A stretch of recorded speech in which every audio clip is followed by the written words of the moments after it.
earth. Because God had already prepared a Sabbath for his children, for everyone who cares in this world. Then he sent Jesus for the same reason, for one purpose, to bring many sons to where? To the Sabbath. Because that was the reason Jesus came to earth. And that's why if you notice Jesus' ministry on earth, his ministry on earth only lasted how many days? 3.5 what? And half years. And both his prophecy, both miracles, both healings and signs, quarantines. Because those things are not the reason he came.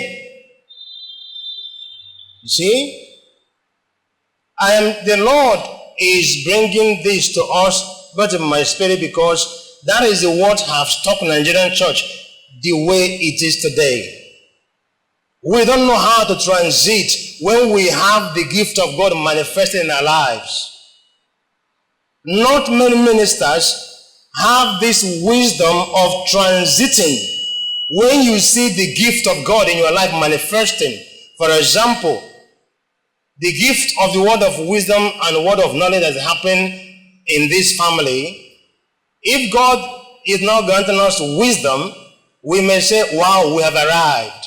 And even now and then if I stand there and say, you, I see you, your name is them, that.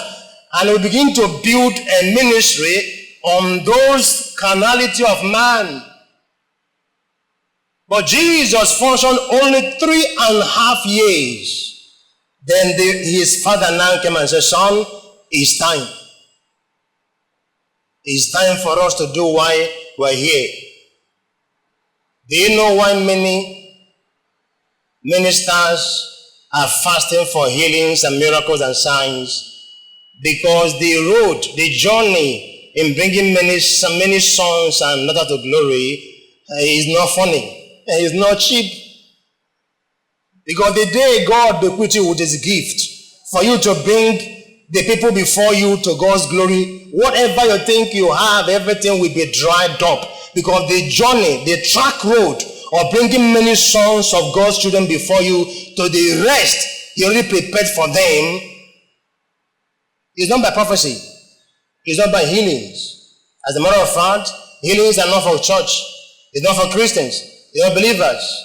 It's for the sinners. You see? Alright, since the Lord had brought us here, let's look at Hebrew chapter 2. Hebrew chapter 2, the Living Bible. Hebrew 2.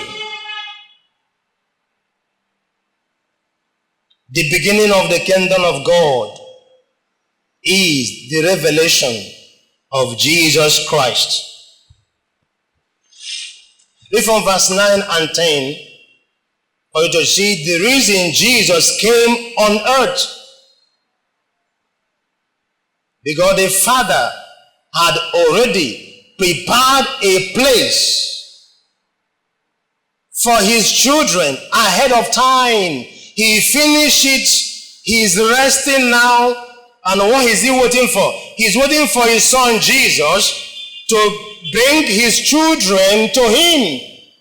And he set forth Jesus as a pattern of ministry, as a model, that anyone whosoever that comes to God through Jesus Christ, you will not assume on what to do, because Jesus already was set forth by God as a pattern.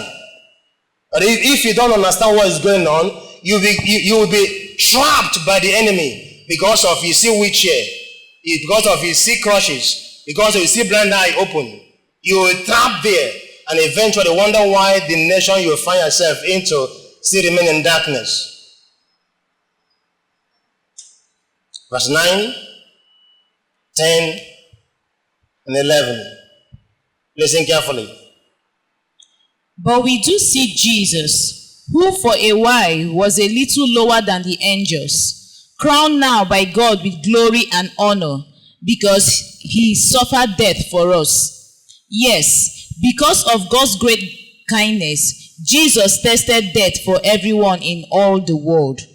And it was right and proper that God, who made everything for his own glory, should allow Jesus to suffer. For in doing this, he was bringing vast multitudes of God's people to heaven. For his suffering made Jesus a perfect leader, one fit to bring them into their salvation. Read that portion in King James. I want to say understand. Because anytime you hear Sabbath, think about God's glory.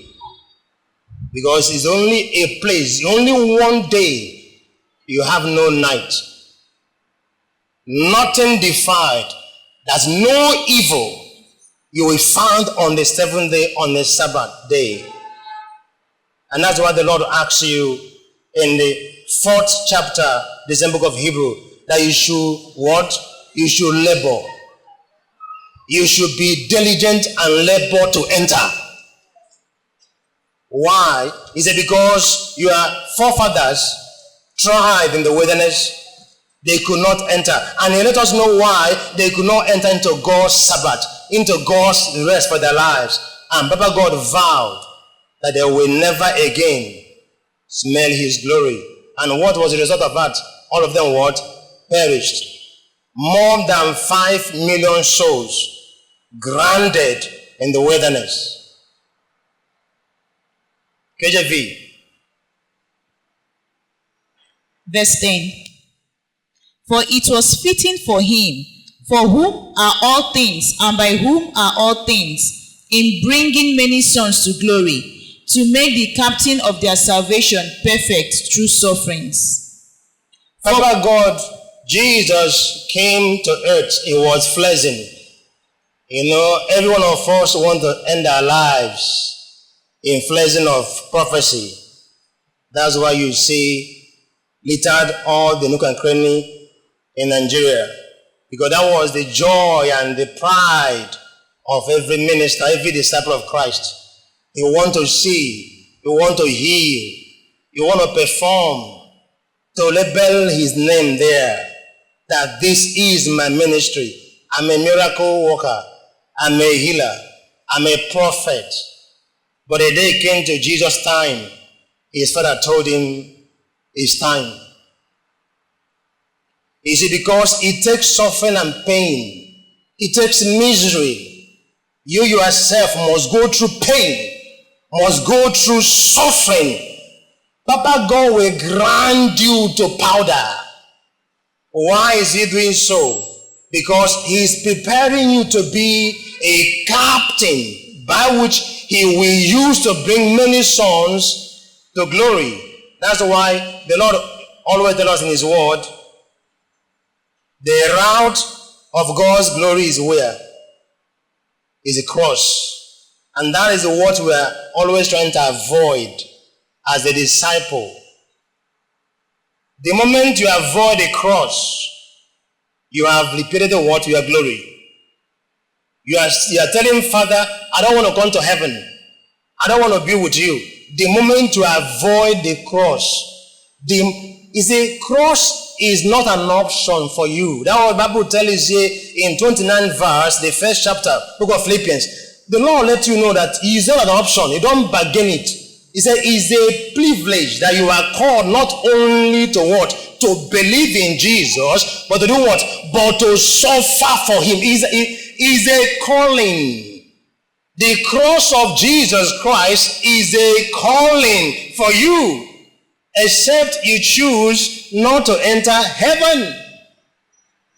Any human soul that avoided the cross of Christ has no place with God in eternity. Because that's the only path by which God have designed and the reserved on earth for whosoever want to be his servant in bringing many sons to glory. Because you can't go to heaven without through the cross. And that's the reason why God set cross before you. He called the cross the gate of heaven. He called the cross of Christ the house of God. He called the cross of Christ the throne of God.